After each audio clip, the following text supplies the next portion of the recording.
Ele queria ser jogador de futebol, músico ou desenhista de quadrinhos. No Palavra Literária de hoje, vamos conhecer o professor, poeta, contista e roteirista Aclise Matos.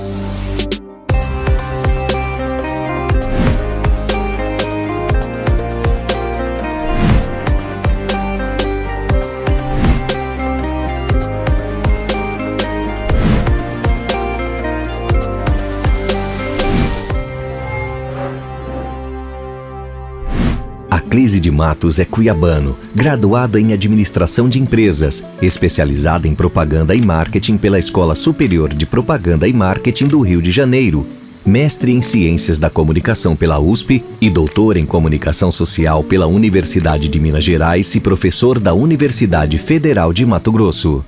Aclise, é um prazer receber você aqui no Palavra Literária. Seja bem-vindo, muito obrigado por compartilhar conosco um pouquinho da sua história. É realmente um grande prazer estar aqui, podendo falar contigo, falar sobre poesia e literatura. Você é professor do curso de comunicação, diretor da Faculdade de Comunicação e Artes. Mas eu queria que você falasse primeiro como você se descobriu escritor, poeta, como aconteceu? Na verdade, eu era escritor antes de ser professor, né? Porque eu nunca pensei que eu seria professor. Mas eu sempre quis escrever. Desde pequeno, o meu irmão tinha sonhos, contava os sonhos e eu escrevia, a gente fazia um gibizinho juntos, né? Então a gente sempre gostou, no fundo eu queria ser ou músico ou um desenhista. Mas eu acabei descobrindo que eu tinha muita facilidade com as palavras, então acabei descobrindo a literatura, porque sempre que tinha que escrever algo, manda o Aclise, porque o Aclise escreve bem, escreve fácil, o pessoal acha que é fácil, né? Meu pai, ele colocava a gente para ler tudo quanto que era placa de rua. Casas, já tinha passado o carro, não dava para ler Pernambucanas. Então eu aprendi a ler muito rápido. Quando eu fui descobrindo o prazer que eu tinha lendo, eu tive que fazer uma espécie de ter uma calma para ler as coisas com mais vagar. Porque quando você lê muito rápido, é bom você estar estudando para a prova, mas se você quer saborear um livro, um poema, uma boa história, você acaba tendo que ler um pouquinho mais lento. E foi um aprendizado que eu tive que fazer. Mas a escrita veio antes de ser um professor, vamos dizer assim. Você falou então que precisa de um certo tempo, de uma calma. E como é que faz? Nessa função que acredito eu que te toma tempo. Sim, mas eu acho que eu trabalho assim. Primeiro, eu costumo brincar que eu sou poeta nas horas cheias, professor nas horas vagas. Não porque eu seja um mau professor, é porque quando você escreve é um momento muito intenso. E realmente não dá tempo de você escrever tudo o que você quer. Mas isso não é ruim, porque muitas ideias que a gente tem, às vezes sonha com uma ideia, depois você vai trabalhar aquela ideia e não é tão legal. Então eu sempre gosto de, primeiro tem aquele estalo, é um momento muito feliz, e depois nem todas essas ideias eu acabo publicando. Às vezes posso até escrever, mas eu acho que não vai dar muito caldo aquela ideia, né? Acabo deixando. Por isso que eu me acho mais poeta, porque a poesia vem como um relâmpago. Você pensa na poesia, meio que, na hora que eu pego o papel, já tem algumas estrofes pensadas, sentidas já. O romance, nunca escrevi um. Agora que eu estou pensando primeiro o romance. Vamos ver se eu consigo o fôlego para escrever. Precisa, de fato, desse tempo livre, sim. Pelo menos a cabeça está mais à disposição das ideias. Você disse que consegue, entre um tempo e um outro também, um café, a facilidade com a poesia. E você anota, manda para o filho, para a esposa, para os amigos.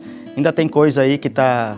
É porque eu conheço você, conheço um monte de coisa sua importante e boa que ainda não estão nos livros. Há muita coisa, a gente não dá conta.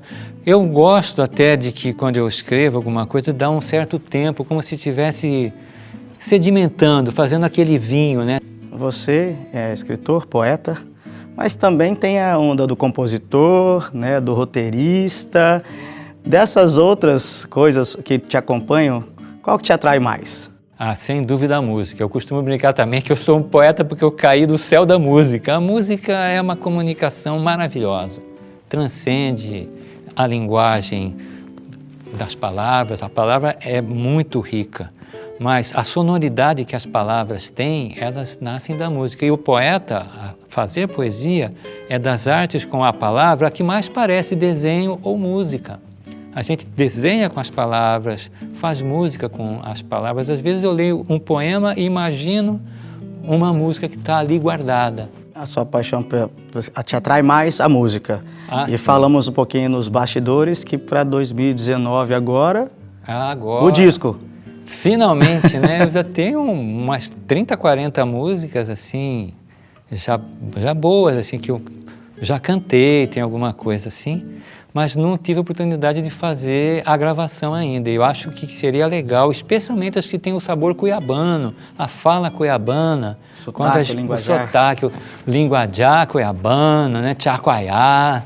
Então tem várias músicas assim que eu acho que vale a pena gravar, porque seria um bom documento assim histórico, cultural para isso, e eu sinto falta disso também. Mas queria falar um pouquinho dessa obra.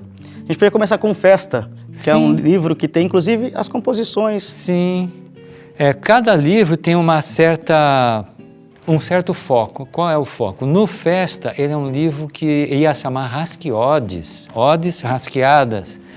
E aí a minha mulher, que não é cuiabana, é do Rio de Janeiro, eu falei, mas ela falou assim, pouca gente vai estar entendendo. Se você fosse trocar o nome, qual seria?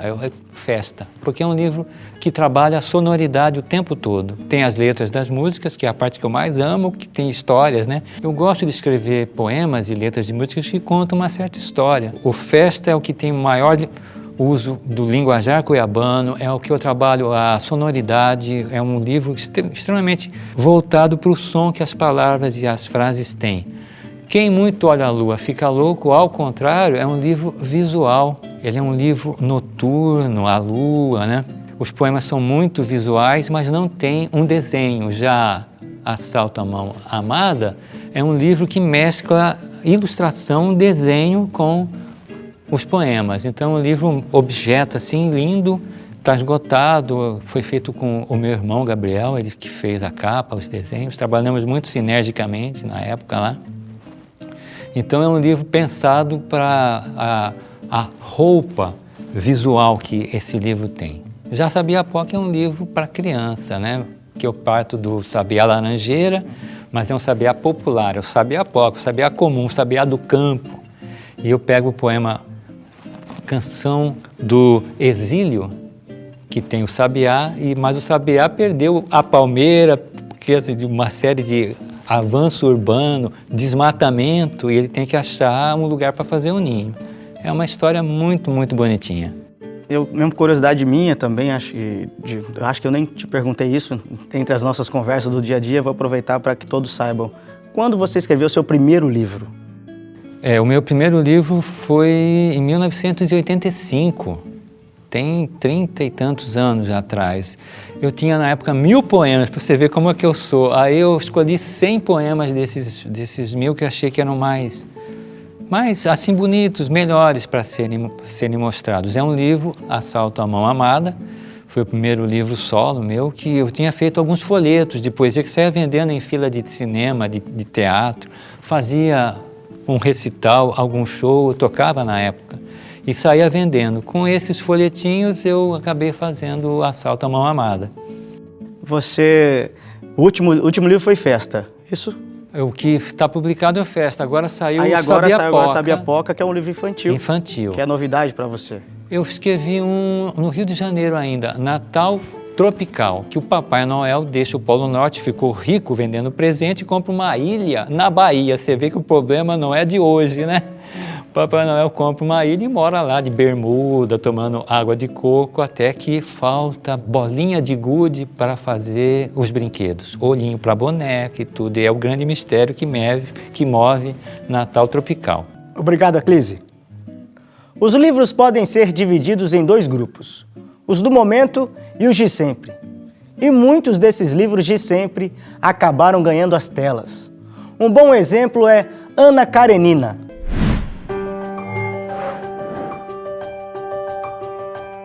Baseado em um grande clássico do escritor russo Lev Tolstói, este filme conta a história de uma aristocrata que, apesar de ter uma vida cheia de riqueza e beleza, sente-se vazia. Uma história cheia de revelações e questões filosóficas sobre os relacionamentos humanos. E no próximo bloco nós vamos mergulhar um pouco mais no vasto universo de Aclise Matos. Eu volto em instantes. A Clísi Matos acredita na possibilidade da transformação através do sonho e da memória. Nós convidamos o professor e músico Gilberto Nasser para fazer a leitura de um dos poemas do escritor.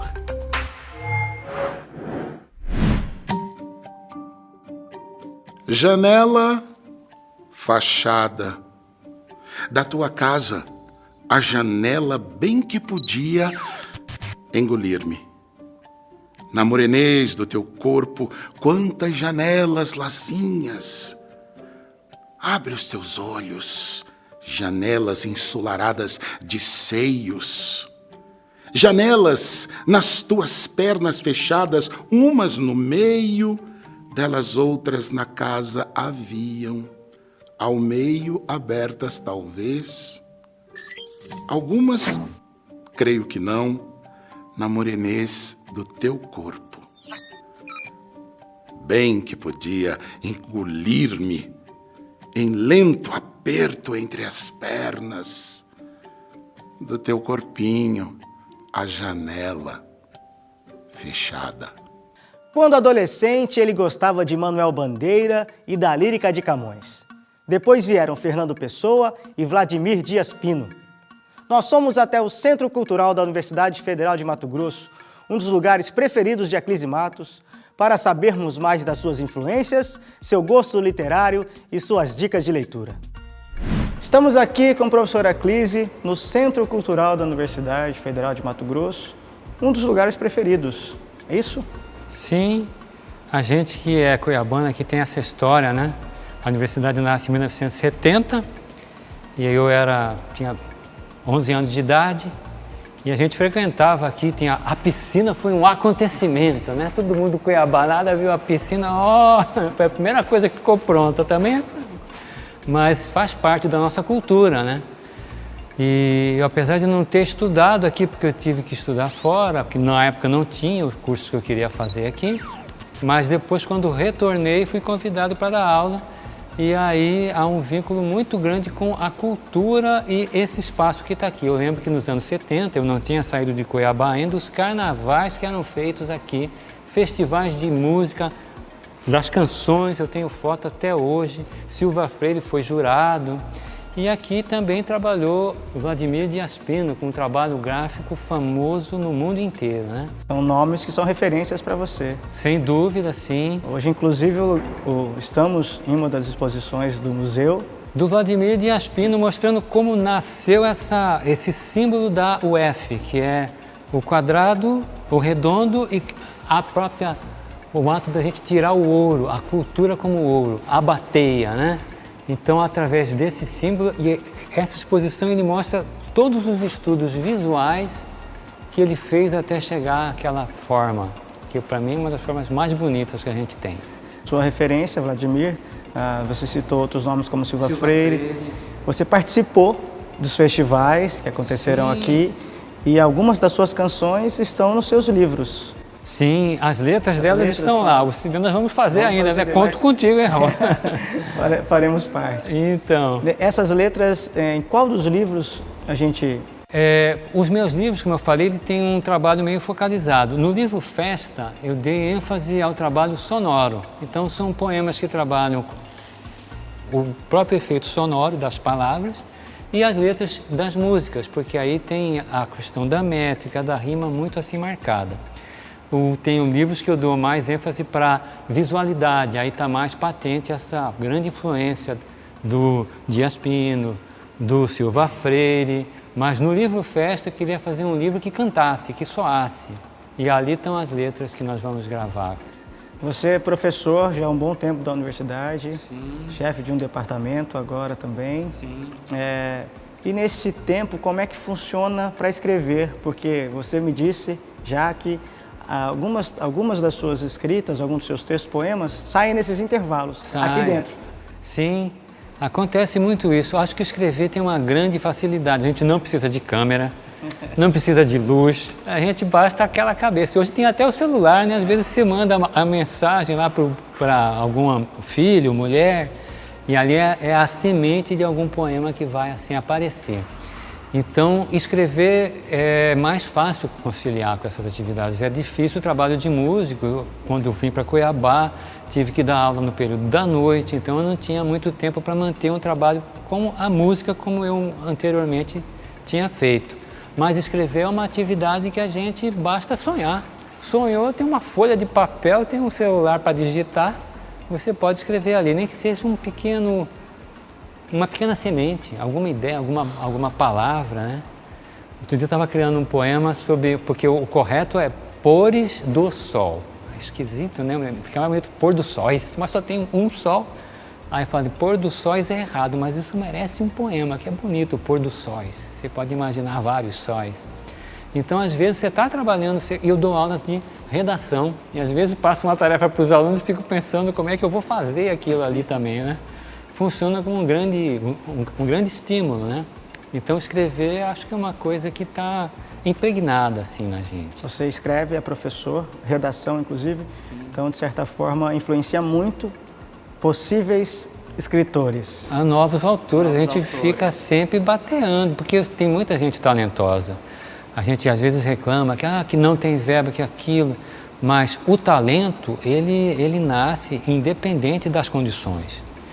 Eu acho que Cuiabá tem muita gente talentosa, ou que mora aqui ou que vem para cá, porque Cuiabá é uma cidade de polo também. Vem gente do interior, de outros lugares do próprio Brasil. A minha mãe mesmo veio de Minas Gerais, a minha esposa é do Rio de Janeiro. Então aqui a gente conflui. Acho que Cuiabá é muito rico nisso, sim. Tem uma teoria até que como nós ficamos muito tempo longe de tudo, e Cuiabá é longe de tudo, a gente tem que criar aqui mesmo, né? O que é que você anda lendo? O que é que você indicaria como leitura de um livro de sempre e o livro do momento, por exemplo? Eu estou relendo Dostoiévski, acho maravilhoso. Maravilhoso para quem quer escrever prosa, romance, é incrível como é que ele escreve. Toda a história se passa em um dia, o livro tem 500 páginas e dentro desse dia ele conta a história de uma família, é impressionante. Mas eu gosto de ler poesia e contos também. Eu acabei de ler o livro da professora Icleia, colega nossa chamado Passado a Limpo, que narra como é que ela chega até aqui. Ela é goiana, de uma cidade goiana, fronteira com Minas Gerais, e eu tenho um pezinho em Minas Gerais também, né? Então ela conta aquela cidade interiorana, mineira, goiana. Falei, nossa, a família da minha mãe é puro essa aqui, né? Aquela cidade pequena, as pessoas conhecidas. Eu estou lendo assim, então saiu um box com o saxofonista, um livro meu e vários, então eu estou lendo todos, né? Já li quase todos, estão faltando Barroco Branco, do Silva Freire, estou deixando por último, para saborear como se fosse a sobremesa, né? Mas tem livros ótimos ali também. Se quiser que fale, eu falo meia hora só sobre os livros que eu estou lendo. Estou lendo um livro bem interessante, chama Uma Voz Sem Palavras, que fala sobre a relação corpo-mente e como que as sensações precedem o pensamento. Quando a gente pensa, a gente já sentiu. É um livro muito interessante, um livro científico, para mostrar como que eu gosto de ler coisa variada, né? O que é que vem aí? Vem um primeiro romance, que eu nunca tive fôlego, paciência para sentar e escrever romance, então todas as férias eu escrevo 20 páginas. Mais umas 5 férias eu consigo terminar o livro. Mas é uma ideia que eu tive de conseguir escrever um romance ambientado em Cuiabá, só que não é a Cuiabá que a gente conhece, né? Então é uma cidade meio fictícia, mas tem tudo a ver com o nosso passado e tudo. Acho importante falar isso. Não é Cuiabá, mas é Cuiabá, é toda Cuiabá que está ali. E eu não tinha gravado as minhas músicas ainda, quero gravar o CD com as músicas e tem ideias de novos livros, com certeza. A gente tem... O livro melhor é sempre aquele que você vai escrever, né? Se o livro melhor saiu, você desanima. Né? Tem essa esperança de continuar escrevendo cada vez coisas novas, diferentes. Maravilha.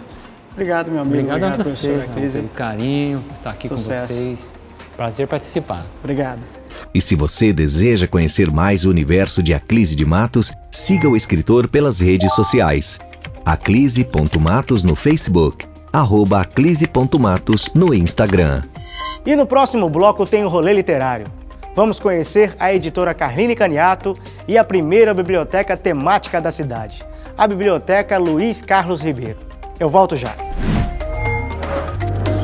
Nesse mundo rápido e agitado em que vivemos, onde as mudanças são constantes, acabamos sempre nos esquecendo de momentos vividos, de acontecimentos importantes e de pessoas que tanto contribuíram para que chegássemos até aqui.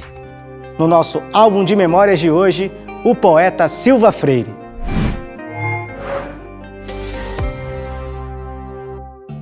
Benedito Santana da Silva Freire, ou simplesmente Bugrinho, como era conhecido, nasceu em Mimoso, distrito localizado no município de Santo Antônio de Leverger, em 20 de setembro de 1928. Foi poeta, advogado, professor da Universidade Federal de Mato Grosso e ocupou a cadeira de número 38 na Academia Mato Grossense de Letras. Foi presidente da Ordem dos Advogados do Brasil e também preso durante a ditadura militar em 1964. Na literatura, liderou o movimento modernista em Mato Grosso, tendo atuado junto a diversos jornais como Arauto da Juvenília, Vanguarda Mato Grossense, Saran, entre outros. Faleceu em Cuiabá aos 11 de agosto de 1991. E é hora do rolê literário. Começamos hoje conhecendo a editora Carline Caniato, que completa 20 anos em 2019.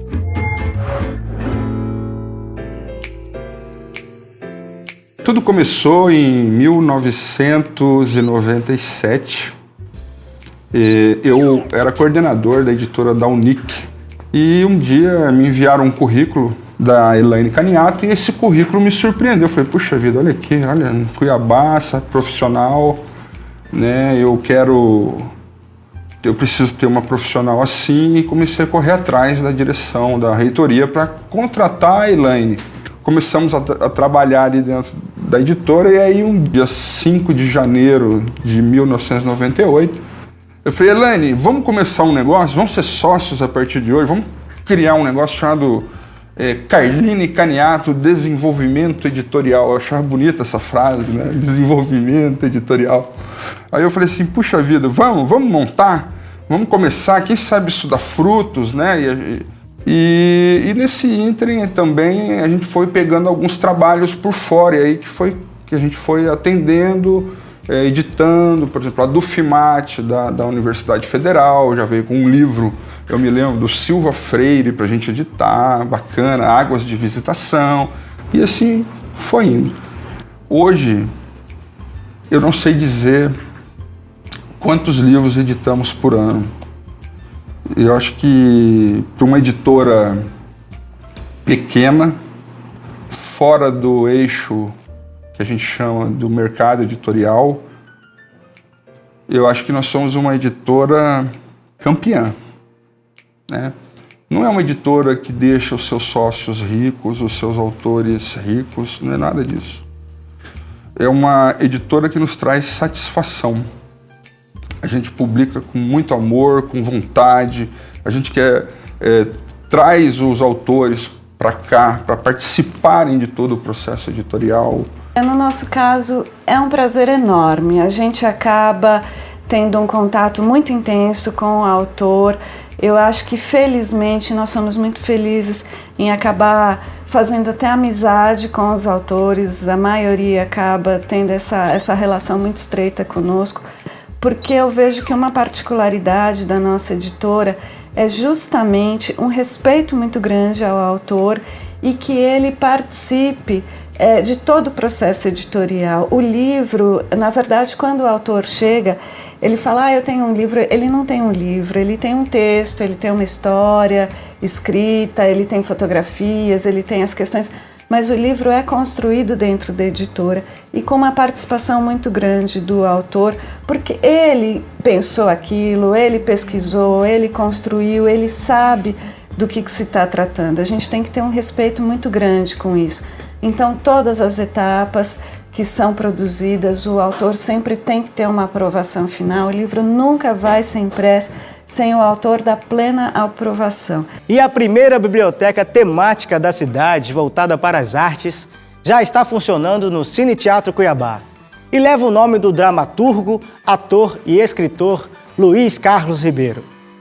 Essa biblioteca, ela surge da necessidade que nós tivemos na Escola de Teatro de Mato Grosso de ampliar os acervos de consulta para os alunos. O conceito dela é de uma biblioteca livre. a começar dos programas que nós usamos nos computadores. São todos de código aberto, ou seja, eles são gratuitos. E nós temos o conceito dos livros terem sido doados pela comunidade para a gente. E nós fomos fazendo o acervo aos poucos, né? Então nós temos hoje 2.600 livros dentro do acervo físico e mais quase 2.800, quase 3.000 livros digitais no computador. Todos eles falando de arte ou de assuntos afins. Luiz foi nosso professor na escola de teatro e no decorrer do primeiro ano de faculdade de teatro, da MT Escola de Teatro, ele nos deixou, ele foi para um outro palco mais estrelado, ao lado do criador. E, por outro lado, nós recebemos a ideia de criar uma biblioteca como essa. Foi acolhida pela comunidade artística e vários artistas vieram. A família dele, delicadamente, veio, nos cedeu o acervo, que era o acervo pessoal dele, que compõe com muito orgulho nossa biblioteca.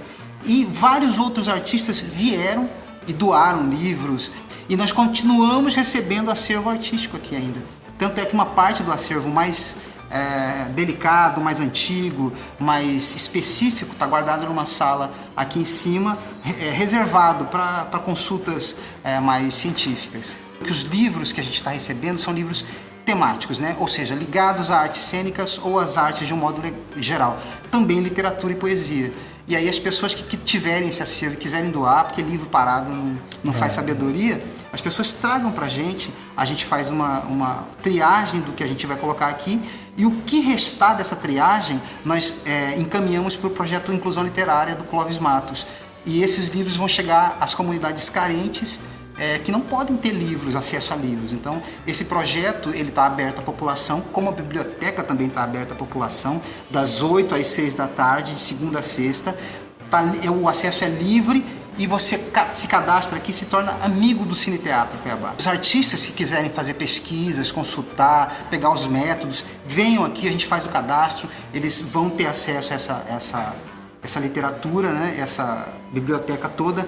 Lembrando que nós iniciaremos um ciclo a partir do próximo mês de leituras de dramaturgias históricas, ou seja, nós vamos começar lá da Grécia Antiga, ler Eurípides, ler os textos clássicos do teatro, fazer pequenas leituras aqui na biblioteca. Vai estar aberta a toda a população e nós vamos avisar no momento exato.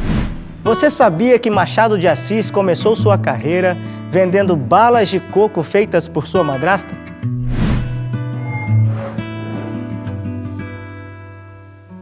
Você sabia que Machado de Assis começou a sua carreira vendendo bala de coco feitas por sua madrasta? Mas começou na literatura quando um editor lhe ofereceu a oportunidade de trabalhar em uma tipografia. No trabalho, pouco a pouco foi desenvolvendo um estilo próprio de escrever, que culminaria em obras-primas, como Dom Casmurro e Memórias Póstumas de Brás Cubas. Qual o seu livro preferido? Que tipo de leitura te atrai? Se liga aí na nossa dica de leitura de hoje. A dica literária de hoje vem do Centro Cultural da UFMT e mais especificamente aqui do Cineclube Cochiponés. Não é uma dica necessariamente que envolve o universo do cinema, mas dialoga com esse universo como a pessoa a quem esse livro se refere, que é a Adriana Calcanhoto. O livro que eu estou sugerindo é o Pra Que É Que Serve Uma Canção Como Essa, do Elcanaã Ferraz, que é crítico literário, ensaísta, cronista, e que reúne nesse livro algumas letras da Adriana Calcanhoto. Ele selecionou, ele fez um trabalho de curadoria, né, de compilação de letras de músicas que nós já conhecemos e também de algumas letras inéditas da Adriana Calcanhoto. O Palavra Literária de hoje termina aqui. Mas eu vejo vocês em breve com mais um nome da literatura mato-grossense. Dicas, informações e lugares incríveis para você que aprecia o mundo das letras. Até a próxima!